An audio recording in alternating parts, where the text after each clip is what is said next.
Pozdrav dobri ljudi, nadam se da uživate, srećan Uskrs svim pravoslavcima. Nadam se da ću danas uspeti da okačim ovaj video, zato vam i od srca čestitam najveći ili jedan od najvećih praznika kod pravoslavnih hrišćana. Ponovo radim ovakav video zato što mnogo istražujem i znam da ću vam u ovom trenutku najviše informacija preneti upravo na ovaj način. Današnji video vezan je za, kao što sam rekao, dve stvari. Jedna je plastični sneg. Dobio sam mnogo poruka od vas sa pitanjem šta je to, kakav je ovo sneg koji se bukvalno ne topi i koji smrdi na plastiku. Na plastiku? Plastiku ubio. Slipa vrsta. Da, čista plastika. Lijepo crni kao plastika. Ni kapi vode. Još uvijek. A druga poruka je niz zvezda koje lete iznad neba i svi se pitaju šta su.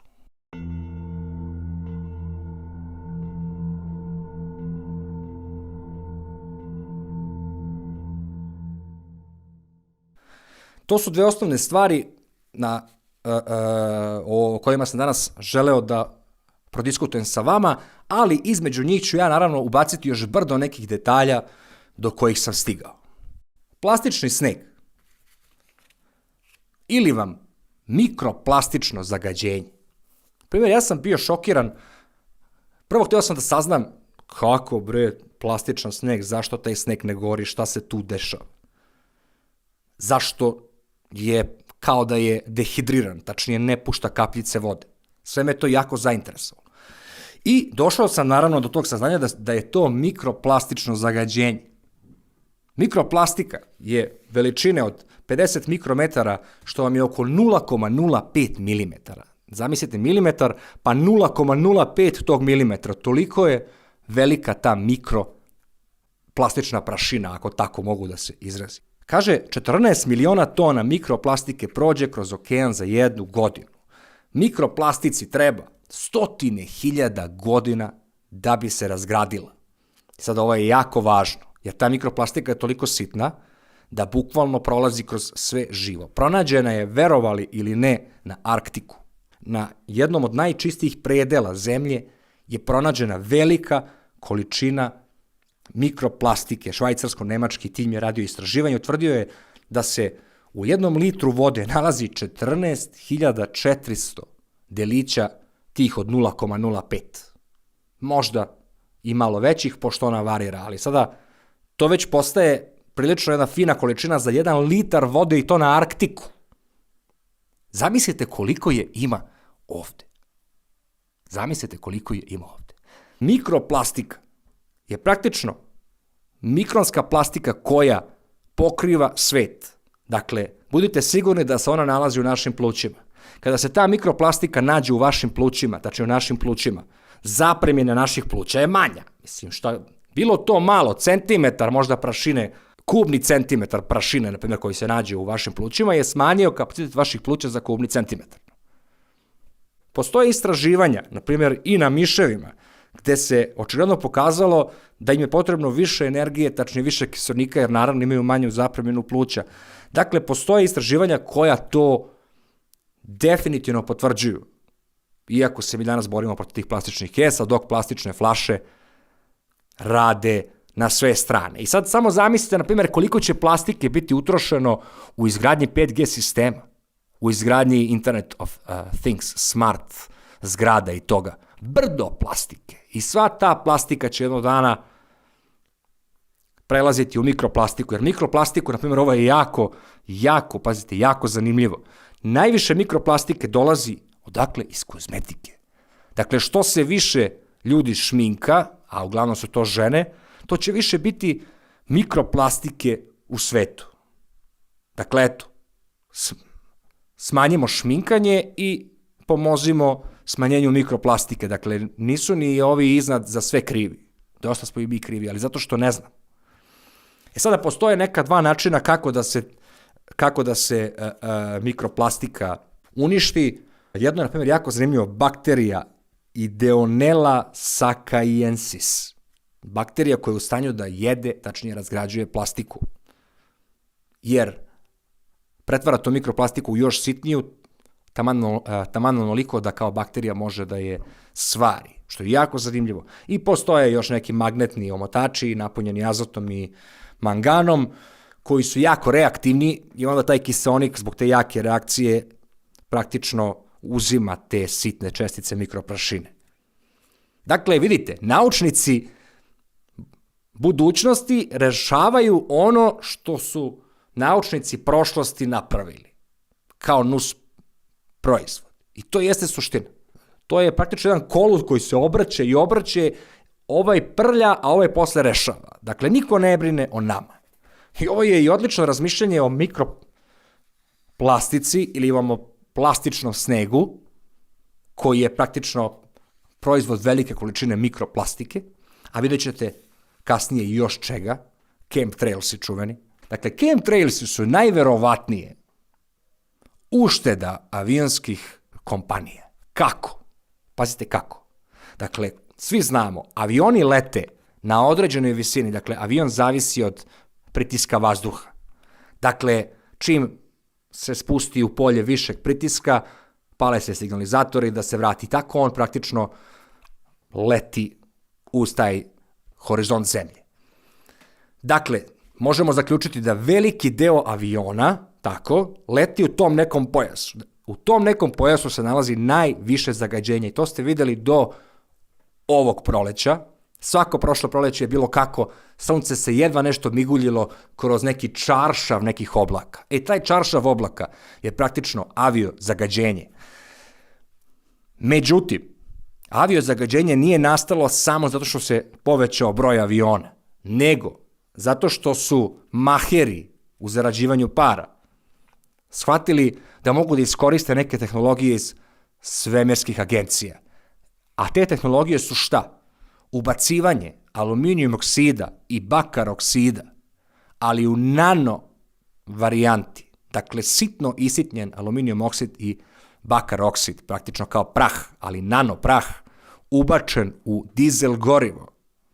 Poboljšava rad dizel goriva.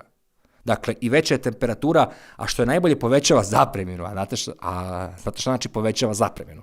Čim nešto povećava zapreminu goriva, znači da sa dodatkom toga imate više goriva. To su hteli da kažu. Naravno, aluminijum oksid kao polumetal, pa kao i bakar oksid, polumetal, dakle imaju neku čvrstoću i oni će na izlazu stvarati sitne kristale. I zato mi viđamo te oblake koji stoje tako kompaktni. Što? Jer čim se desi da se topli i hladan vazduh nameste tako da taj oblak bude vidljiv i da taj oblak bude postojaniji neko duže vreme, on će ostati kao štrafta. Dakle, to je zagađenje. Što? Da bi uštedeli pare na benzinu. Tačnije na kerozinu. A zapravo je kerozin dizel koji se ukida. Zašto se ukida? Zato što je štetan. A nekada nije bio štetan. A zašto nekada nije bio štetan, to treba pitati i tadašnje naučnike, koji su očigledno prećutali ili nisu ni proverili. A pre će biti da nisu ni proverili. Dakle, nauka radi isključivo za interese tehnologije, za interese velikog kapitala. Dakle, naučnici ne brinu o nama, nego o visokom kapitalu. I zato te priče, naučnici bi znali, ne bi znali. Jer ne postoje onaj koji plaća naučnike da znaju takve stvari.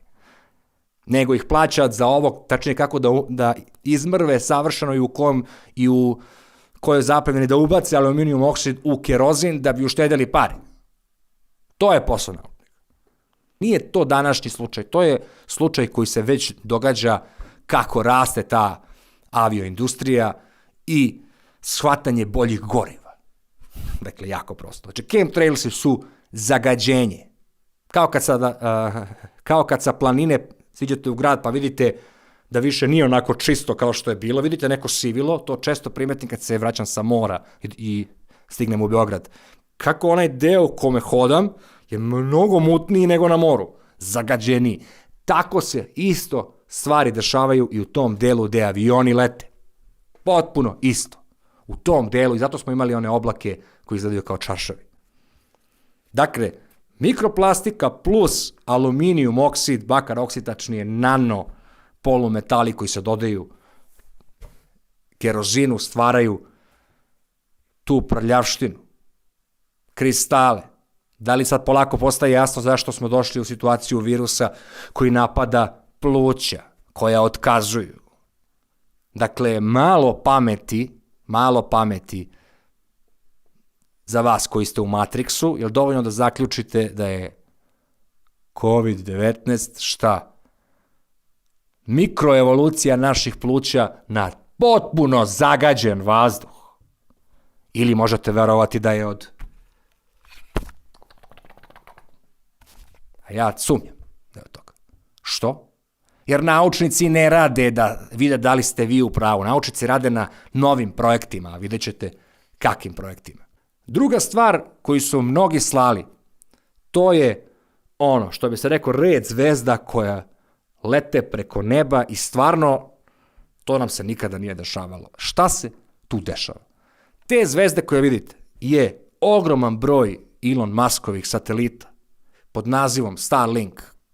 O tome sam pisao u jednom postu, nisam radio o tome video, ali on je početkom marta lansirao tih, 60 satelita, slagaću, ne znam tačan broj. Ali planira da to bude 1000 satelita. Zašto Elon Musk lansira te satelite sada? Zato što se 5G tehnologija, dakle, ali ne samo 5G, nego 5G, Internet of Things, internet stvari, tačnije povezani internet i veštačka inteligencija, artificial intelligence smatra za tu novu industrijsku revoluciju. Ako je prva bila televizor pa kompjuter, ovo će biti treća, možda i grešim, ali ja ću je nazvati treća industrijska revolucija. Dakle, 5G sistem će biti, ali to već i svi znamo, gusto raspoređen u gradu i on će služiti za međugradsku komunikaciju. Tačnije, 5G će u stvari biti ostavljen najsitnijim firmama. A krupni igrači će biti upravo Elon Musk, a vidjet ćete da i Kinezi imaju svoju. Kineski SpaceX se zove Hongyon Kasik ili kineske NASA. Dakle, šta se dešava? I to sam uspeo da isto istražim, zato što ste mi slali silne poruke, pa i mene zainteresovalo. Zato i radim ovakve videe, jer ne mogu, zašto praviti neke dokumentarce u ovo ludo vreme, da nam treba mnogo informacija.